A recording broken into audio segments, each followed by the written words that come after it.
सहनाववतु सहनौ भुनक्तु सह वीर्यं करवावहै तेजस्विनावधीतमस्तु मा विद्विषावहै। ॐ शान्तिः शान्तिः शान्तिः।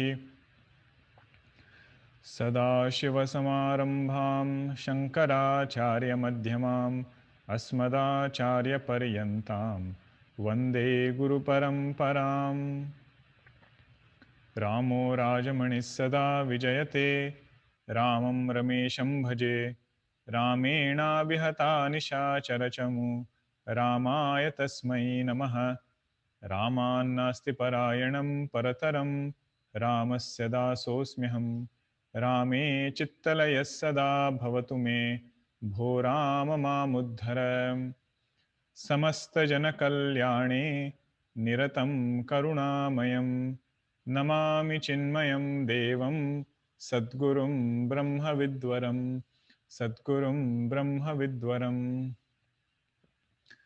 Hari Om everyone. There was a shloka which had come before, Shakti Dvayam hi Mayayaha Vikshepavruti Rupakam Vikshepa Shaktir Lingadi Brahmandantam Jagat Srujet. So Maya has two powers. One is called Avarna Shakti, another is called as Vikshepa Shakti. We entered that topic because the student asked the question, how can this one truth appear as many? When we make a distinction between what is the nature of consciousness and what are the remaining things. One is drashta, another is drushya. Are they two different things, or is it one thing appearing as two? To explain that point, how does one consciousness appear as many? Then this concept of Maya was discussed.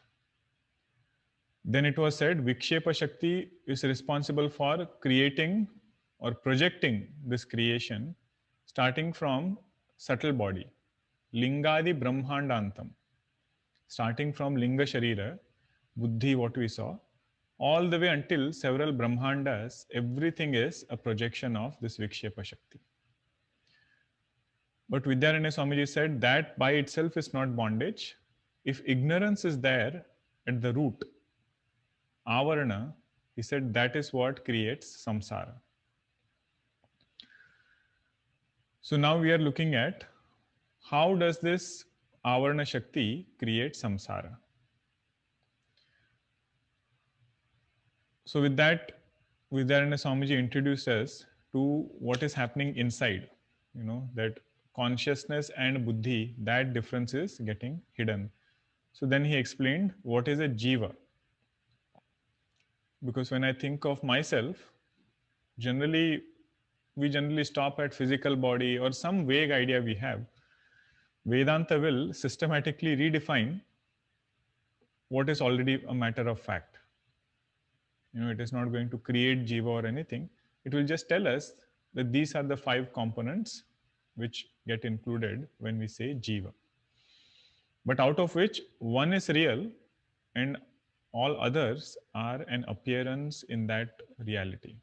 So Sakshi alone is real and everything else borrows existence from Sakshi, and Buddhi illumines by borrowing sentiency from Sakshi.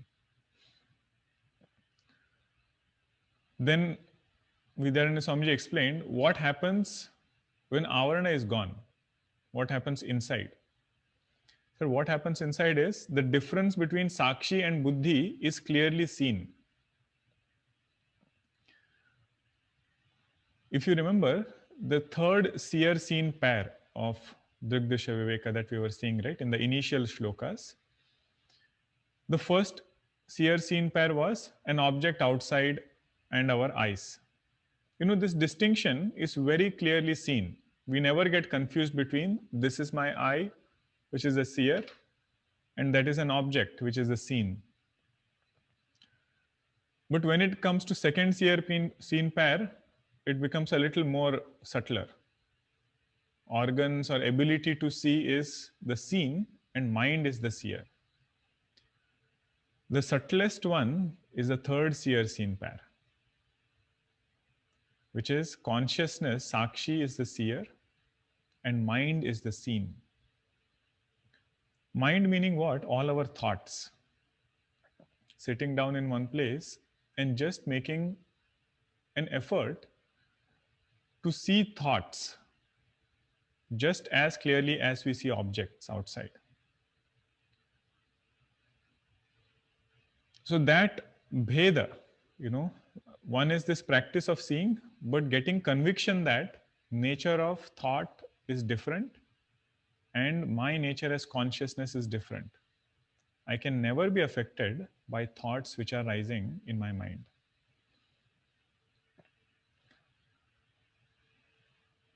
So like this difference between Sakshi and Buddhi will get clearer and clearer when Avarana is gone.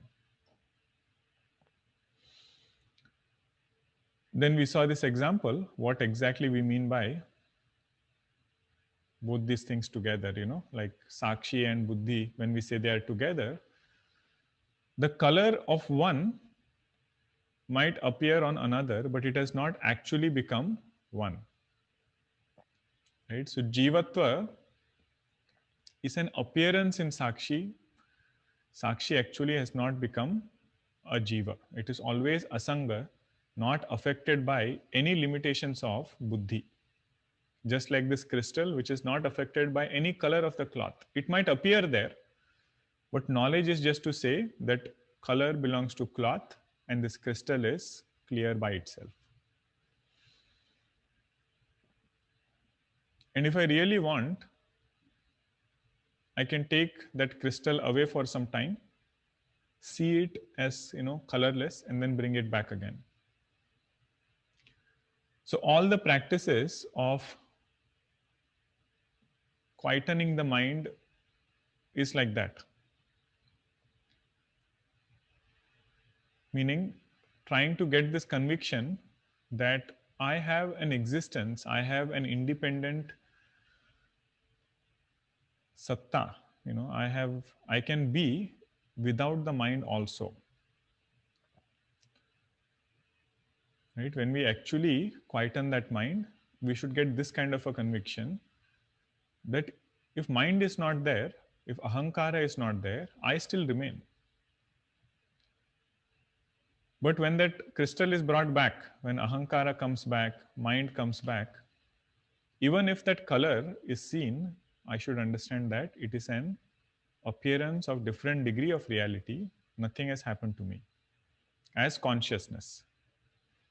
So whenever me, I words we use, we should know with what standpoint we are using it. So this is what happens inside. Jivatva appearance is seen in Sakshi if there is confusion. But if knowledge has taken place, even if that appearance is there, we will not get affected by that appearance. Sadhana makes sure that appearance is also good appearance, so it's not bothering, it is not concerning too much. Now Vidyaranya Swamiji is taking us to what happens outside. Now he has explained inside Jivatva appears, but with knowledge that difference is very clearly seen. What happens outside, that we will see here. Means what happens when avarana is gone, what is our vision outside. Tatha sarga brahmanoscha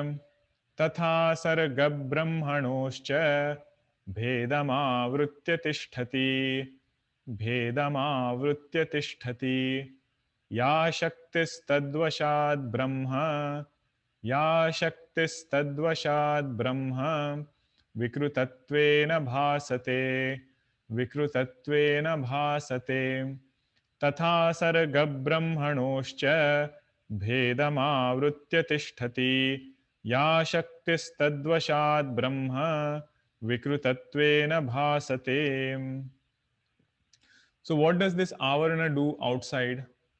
It hides. What does it hide? Sarga brahmanoscha bhedam avritya tishtati.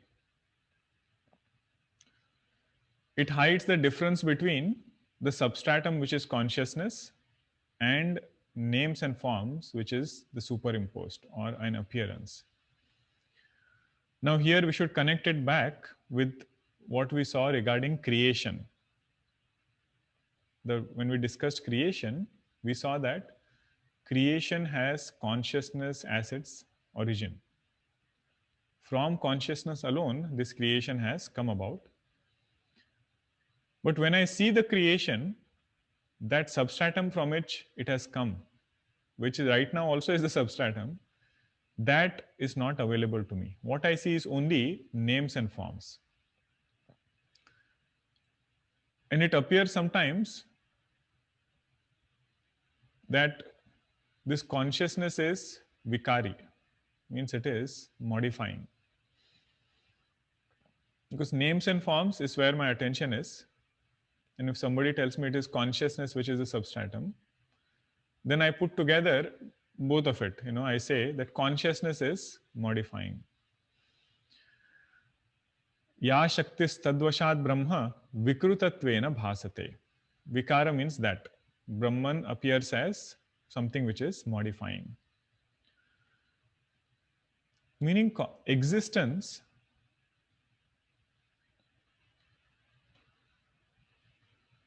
is unconditioned. It doesn't have fragments. It doesn't have, any kind of distinction. But I mix up existence with the object. And because objects are many, we start feeling that existence is many. So that, mix up happens. Vikara belongs to that object. I mix it up with consciousness. So this is the problem outside now. Vidyaranya Swamiji has finished explaining what is the problem inside.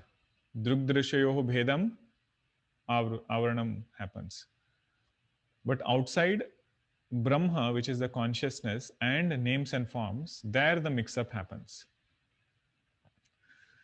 Tatha sarga brahmanoscha bhedam avrutya tishtati ya shaktis tadvashat brahma vikrutatvena bhasate. I see that the world is, or objects in the world, they are having birth. They grow, they undergo modification, and finally they decay. All these changes we see in the world outside, not knowing that there is a substratum which is unchanging.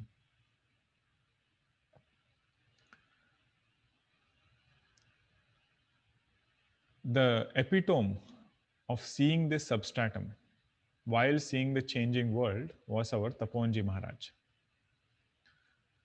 Means he used to see small things in this creation, and it is said he used to go into samadhi. Because his mind was so tuned that when creation is seen, the substratum is very easily recognized. And the next step is to know that this substratum is me, myself. That Sakshi alone is Brahman. So through Mahavakya, that knowledge will take place. And what I am seeing here as the creation is an appearance in me.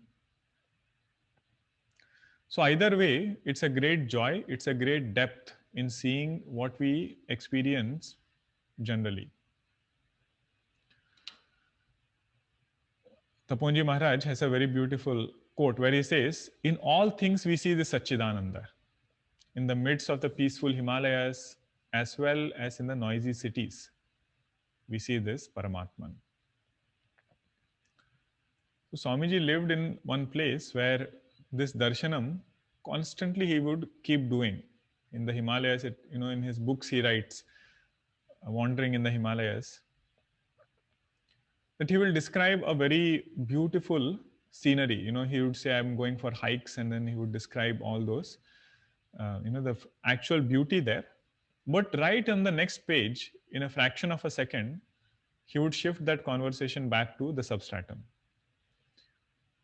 He would say, who is appearing as all this? And then he would have Vedantic ideas, Vedantic discussions based upon that thought. So this avarnam happens between substratum and the name and form. Now what happens when this avarnam is gone? So that is said in the next shloka. Atrapyavrutinaashena atrapyavrutinaashena vibhati brahma sargayoh vibhati brahma sargayoh भेदस्तयोर विकारस्यात् भेदस्तयोर विकारस्यात् सर्गेण ब्रह्मणि क्वचित् सर्गेण ब्रह्मणि क्वचित् अत्राप्यावृतिनाशेन विभाति ब्रह्म सर्गयोः भेदस्तयोर विकारस्यात् सर्गेण ब्रह्मणि क्वचित्. When this avaranam has been thoroughly removed, Mahavakya has been understood, Tatpada Vichara is done, how creation came about, that is done, Tvam-pada Vichara also is done. So when that happens, with the world outside, this difference between substratum and the names and forms, which is the superimposed, that difference is very clearly seen. Atra api, just like in the case of inside, drugdrishyayoho bhedam, inside antar, that is what Vidyananda Swamiji made that distinction, right? So now he's saying, just like it happens inside, outside also, when avaranam is gone, atra api avruti nashena vibhati brahma sargayoho. The difference between consciousness and names and forms is clearly seen. What vibhati? Bhedaha vibhati. Second line, huh? Bhedaha vibhati. Tayoho, Brahma Sargayoho, Bhedaha vibhati.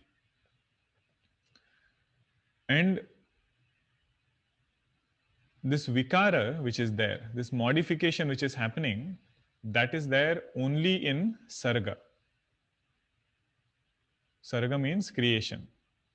You know, in that names and forms is where this modification lies, not in Brahman.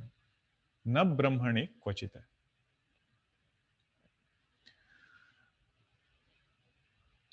So the same question we are asking now, huh? Just like inside when Avaranam was gone, something happened. What will happen when Avaranam is gone with regards to the world outside? So there Vidyananda Swamiji has said, the difference between Brahman and the world is clearly understood. Now this is a very crucial and an important point, because later on he is going to bring back these ideas for meditation. Vidyananda Swamiji, actually Drigdisha Viveka has one set of shlokas, that is going to come now, verse number 22nd onwards. There is no better guidance to meditation given in any text than here in Drigdisha Viveka. But for us to understand that, all these concepts are the foundation. What are we meditating upon? So that we should be clear, and what we should let go of, that also we should be clear. So here, one meditation is called as meditation outside. Another meditation is called inside. Both places he says we can meditate. And when it comes to doing meditations with eyes open outside, this understanding becomes critical. That when I see an object, there is consciousness there and name and form appearing. This bheda should be clear.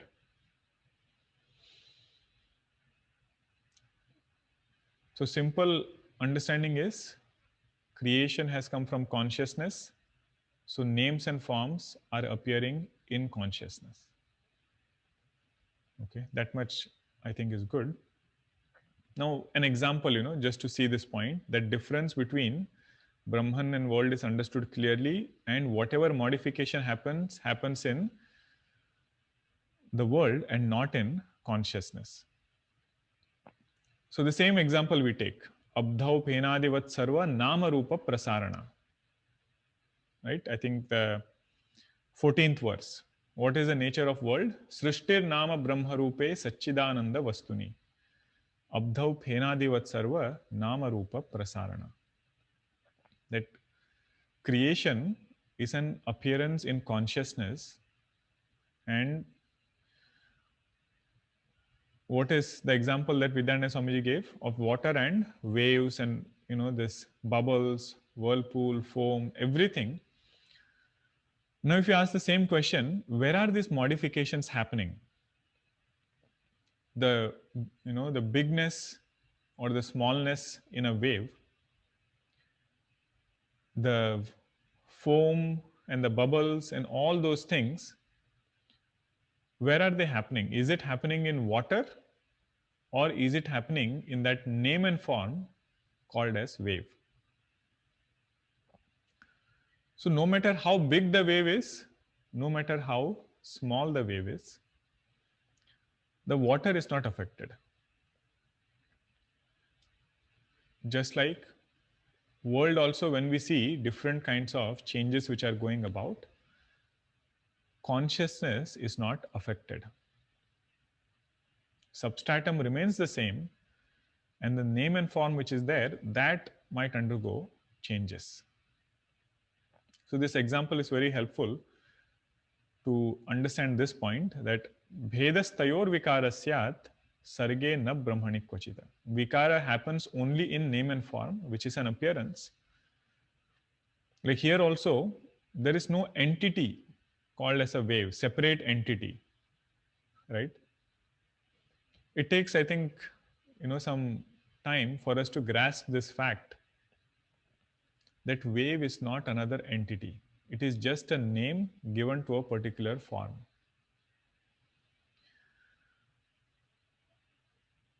There is no other thing called as a wave. It is water only.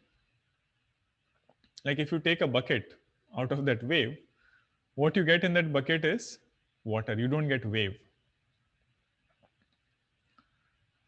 In the same way, if we inquire into the world, what we find is consciousness, which is not different from Sakshi. This is that meditation where, looking at any object, we are able to shift our attention from the name and form to its substratum. That topic elaborately we will discuss when we look at the meditation section. Now, sometimes people find it little disappointing. Why disappointing? Because they feel, that you had some great promises with Vedanta, that Vedanta said, Atyantika dukkha nivrutti, it will end all sorrows, and this Jivan Mukta Purusha will be always reveling in bliss. So something spectacular should happen. And when you say that Vedanta is just revealing something, that you are already that, then they feel disappointed. That, oh, nothing is happening. So we should know what is the greatness of this knowledge and what it has done to us. So what does Vedanta really do? It does not create anything. It does not change anything. It only reveals what is already a matter of fact. And what is that matter of fact? That I am already of the nature of consciousness, which is by itself infinite. Consciousness, by itself infinite, not limited by this body. That fact is not known by me, that is not clearly understood by me. Constantly mixing it up with buddhi, then buddhi identifying with deha, and then this deha seeking things outside, along with buddhi, of course, but seeking happiness outside in the world. This fact, if it becomes clear that I am the nature of happiness, then Bhagwan Shankaracharya ji says, the result of knowledge is spectacular. He says, what is it? Anatma Vishaya Trishna Vyavrittihi. That this desire to gain Anatma, to fulfill ourselves or become happy by getting some anatma, getting some drushya vastu, he says this fascination should gradually go down. It should drop finally, but it will be, a gradual process. Again and again, we'll find that, our mind is going back into previous habits, again bringing it back. So that is the real result of Vedanta. Understanding Vedanta will not create consciousness, it will not create Sakshi. It will not create the world also. Knowledge will not create anything, it will only reveal something which is already matter of fact.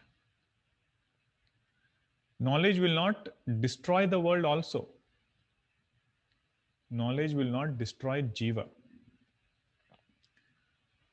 Careful, huh? Here knowledge is only telling us what is appearing, that is only an appearance in this substratum. Any example you take, mirage water and desert sand, knowledge will not destroy mirage water. It will only tell me that mirage water is an appearance in that sand. And if I have understood thoroughly, my desire to quench my thirst from that mirage water should go away. That is what Bhagavan says as Anatma Vishaya Trishna Vyavrutti. What I am seeking is of the nature of consciousness. It is not Bhogya Vastu. And who is seeking? This Ahankara is not Bhokta. Its true nature is also consciousness. So having understood that there is only one reality, there is nothing else to seek, then this Jijnasu becomes Krutakritya. He knows his nature as Brahma and he becomes Brahma only. There is nothing called as knower of Brahma. Knower of Brahma means being Brahma. So there are two words which are very helpful. One is called Pramana, another is called Nirmana. Pramana means clear knowledge. Using valid means of knowledge, just getting this clarity, what is my nature, what is the nature of Drishya Ahankara, what is the nature of consciousness, and what is the nature of this changing names and forms. That knowledge will happen through Pramana. Means revealing what is already a matter of fact. That is the role of Pramana. Nirmana means creating something new. Whenever there is an artist, paints a beautiful picture, it is not already there. This artist has to paint it separately, paint it new.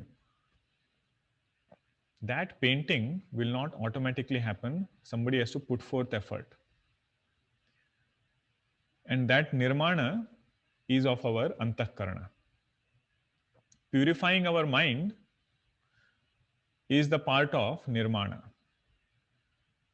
Through sadhana, through sincere devotion to Bhagavan. It will not automatically happen. That is why we say we have to build our character. Right? We have to build our personality. That is part of nirmana.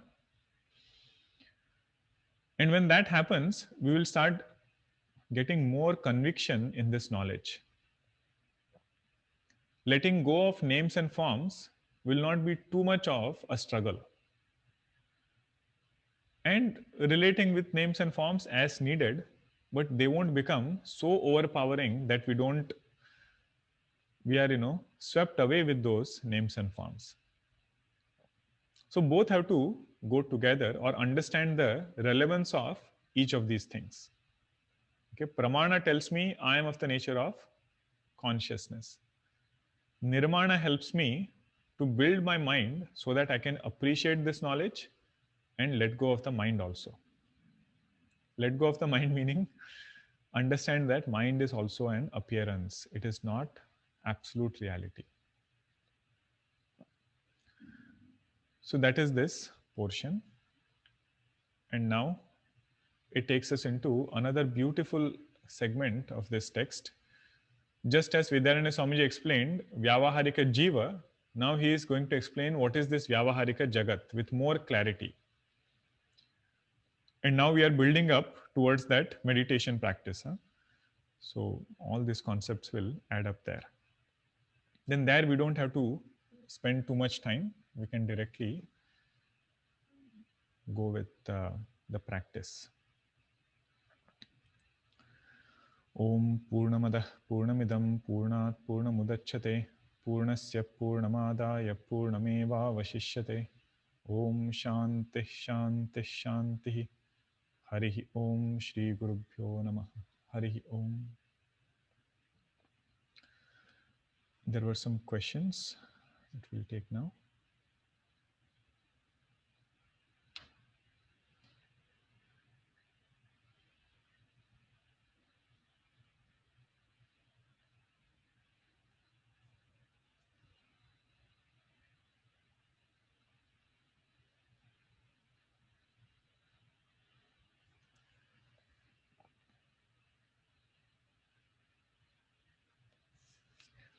During the day, we go through calmness, agitation, etc.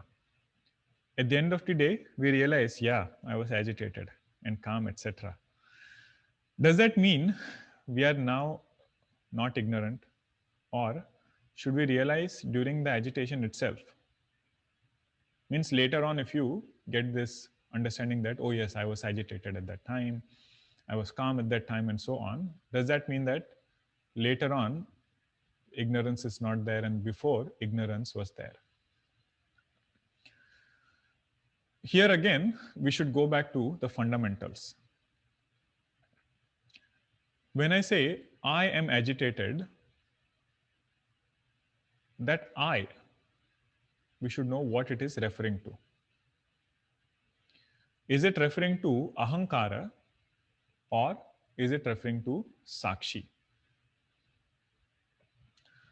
If it's referring to ahankara, then this statement is valid, that ahankara is agitated, ahankara is calm. But if you apply that statement to sakshi, then it becomes invalid. If I say sakshi is agitated, sakshi is calm, both these statements are different forms of ignorance. Knowledge is twofold, if you want to take it in smaller steps. Knowledge first is to make this ahankara calm. That rebounds time that we have, right, from emotions that we are going through and to come back to our calm state. That is the first step. That is at the level of ahankara. And sooner we are able to do it, it is said we are progressing further in our sadhana. If we take days and months and sometimes years to come back, to our original state of mind or let go of something, that means we are samsari. If we can come back in shorter durations of time, let us say few hours, few minutes, then it is a sadhaka. Because sadhaka will have a lot of strength. They will have strength of Bhagwan, they will have strength of their sadhana. So in the morning, if we start our day with a quiet mind, right, just doing some japa, some Bhagwan's puja, all of that you will see should add into our response. Meaning being able to get back from situations in shorter durations of time. That person is a sadhaka.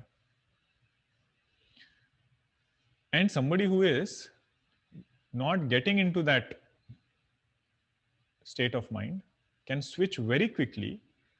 That person is a Siddha Purusha. But they have not become Siddha overnight. They went through several ups and downs, several falls, but every time they let Bhagwan win in their heart. While responding back, they said, I am a sadhaka, I cannot respond in this way. I am a sadhaka. I cannot stay in this emotion for too long. I have to come out of it.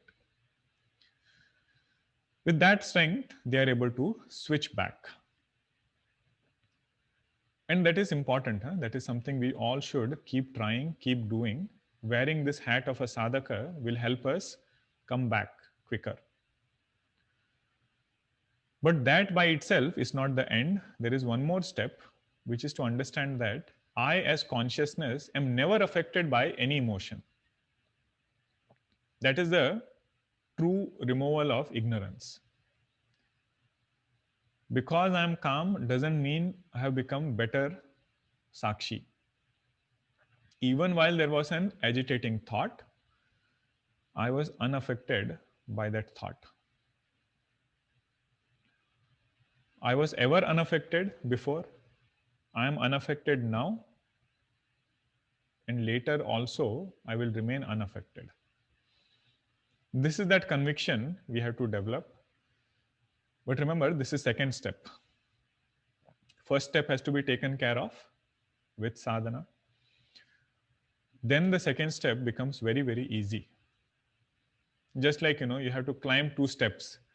If you step on one and you have thoroughly established there, then you can easily take the next step, But if you directly try to jump to the second step, a lot of confusion happens, a lot of problem happens.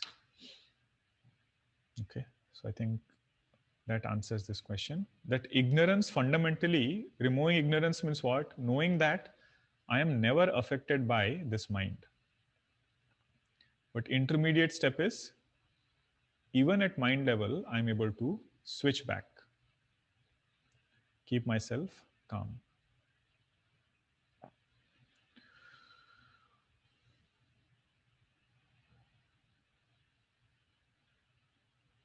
You mentioned in the previous class that there is an error in understanding.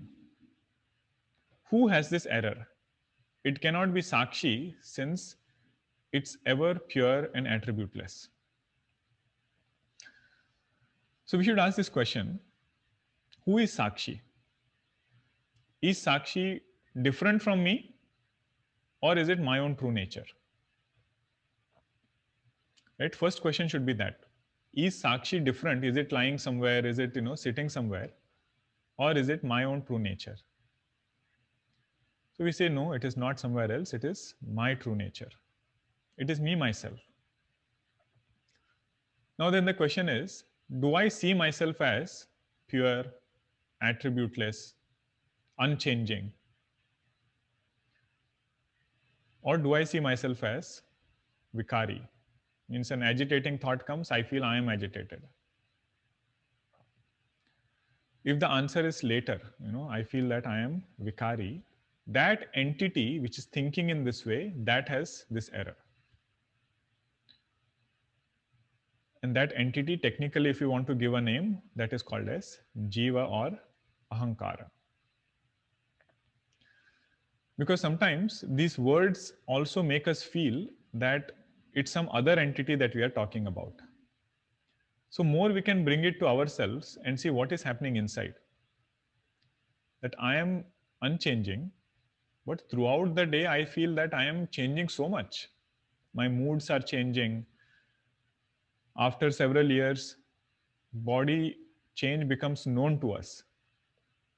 It is changing all the time, but the fact that it is changing becomes known after some years. The one who feels that I am going through change, that is the entity which is having error. Okay.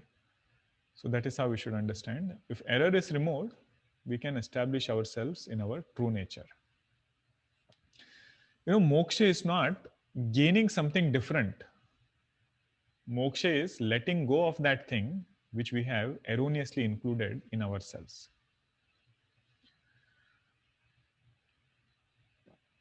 Muktir hitva anyatha rupam swarupena vyavasthitihi. This is definition of moksha in Bhagavatam. Text on devotion, that defines moksha in this way. Muktihi hitva anyatha rupam. Anyatha rupam, whatever erroneous things I have included in myself, consciousness, letting go of that is called as moksha.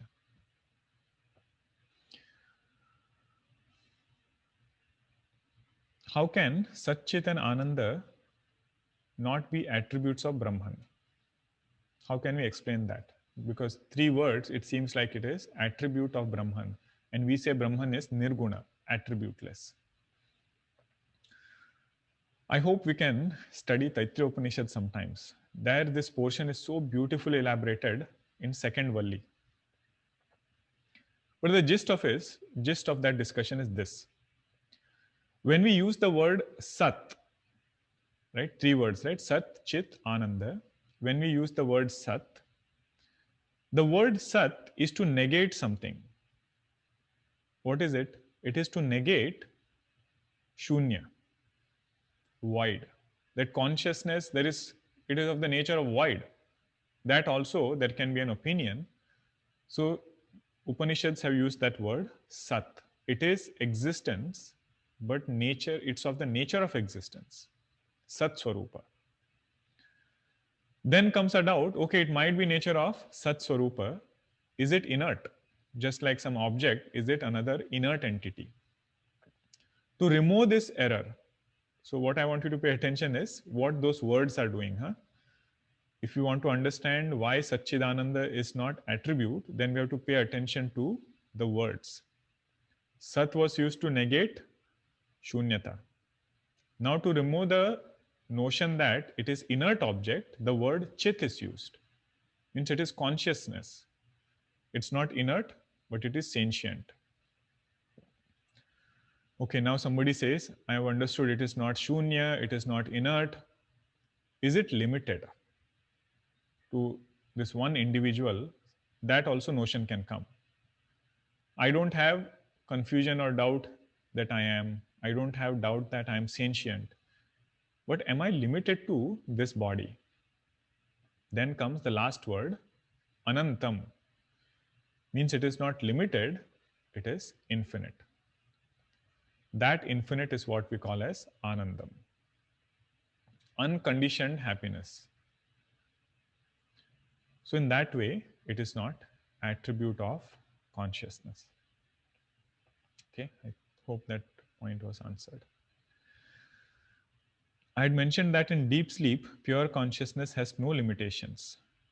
Can non-perception of Jagat during deep sleep or any time when mind is not available be taken as some kind of limitation of consciousness?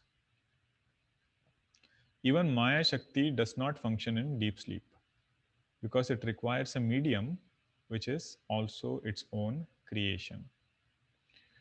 So that second statement needs to be revisited. Maya Shakti does function in deep sleep. Tamo vibhuta sukharupameti. Tamo guna aspect of Maya is very, very predominant in deep sleep. So it is not that in deep sleep there is no Maya. You know, one thing we should understand, each and everything in this creation, the smallest pore in this creation, all the way until the biggest thing, everything is included in Maya.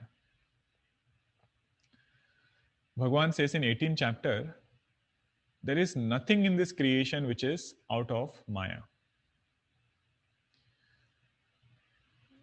So that is, the first point, that we should not feel in deep sleep there is no Maya and something. Now, perception and non-perception of Jagat is not an attribute of consciousness. That is an attribute of buddhi. When buddhi is there, perception of Jagat happens. When buddhi is not there, Jagat is not perceived. But consciousness has nothing to do with it. Consciousness is ever illumining. It will illumine perception of the world. It will illumine non-perception of the world. But we cannot attribute perception and non-perception to this consciousness. It is from the standpoint of buddhi that we are talking about this. Just like the sunrise and sunset, right? Now It is something that we see. But we cannot attribute sunrise and sunset to that sun. So we cannot go and ask sun that how come you are, rising, setting early these days? Why at 5 o'clock only it gets dark? He says, what sunset? So from the standpoint of consciousness, there is no perception, no non-perception. It is from the standpoint of buddhi.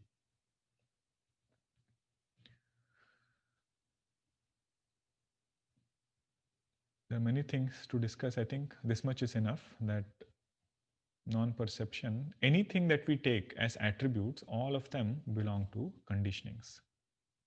Okay. There was another question about taking notes in the class. Sometimes you might feel that we are going faster pace and you are unable to catch up with taking notes. So one thing to keep in mind is we don't have to write each and every word, because we also have done that.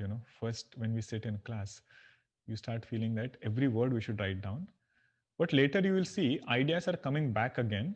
We can just write the keywords, while we are listening to the lecture, just the key ideas. And now there are slides, so it's even easier that each slide will have certain set of key ideas. And later on, if you get time to just look at those key points, if you have understood it, then whole thing will come out. What are the connecting points with that? What are the flow of thoughts, ideas? All of that will be easily available if you have understood it. If that point was not clear, then we have to discuss more. So study groups are there, so many other forums we have for discussion. Then that point will get more clearer. Okay, so we'll stop here. Other questions we'll address next time. Om Shanti Shanti Shanti. Hari Om Shri Gurubhyo Namaha. Hari Om. Hari Om everyone.